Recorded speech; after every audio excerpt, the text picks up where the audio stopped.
28শে November থেকে শুরু হচ্ছে লাইভ ভোটিং।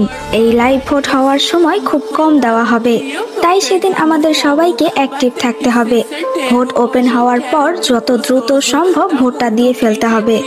জিনকে ভোট দেওয়ার নিয়ম: এমনেট প্লাস অ্যাপ ওপেন করুন। লাইভ ভোট থেকে visa fan choice of the year অপশনটি সিলেক্ট করুন। স্ক্রল করে জিনকে খুঁজে নিন, জিন নির্বাচন করুন, তারপর ভোট চাপুন। ব্যাস, আপনার ভোট সম্পন্ন। চলুন সবাই মিলে ভোটের মাঠ কাঁপিয়ে দিই। জিনের জন্য আমাদের প্রতিটি ভোটই বড় শক্তি। দেশব্যাং উঠুক জিনের হাতেই। সতর্ক বার্তা: এই ভোটে জেহোপো নমিনেশন থাকবে, কিন্তু তাকে কেউ ভোট দিবেন না। আমাদের ফ্যান্ডম জিনকে সিলেক্ট করেছেন, তাই সবাই জিনকেই ভোট দিবেন। এই একদিনের জন্য জেহোপের দিকে কেউ নজর দিবেন না প্লিজ। আপনার একটি ভুল দেশব্যাং হাতছাড়া হওয়ার কারণ হতে পারে। রেড কার্পেট এবং অ্যাওয়ার্ড শো এর টাইমিং বের হয়েছে, কিন্তু লাইভ ভোটিংস কখন হবে সেটা এখনো ঘোষণা হয়নি। যেহেতু অ্যাওয়ার্ড শো আমাদের দেশের সময় অনুযায়ী বিকেল 4:30-এ শুরু হবে এবং রাত 8টায় শেষ হবে, তাই লাইভ ভোটিংসও ওই সময়ের মধ্যেই হবে।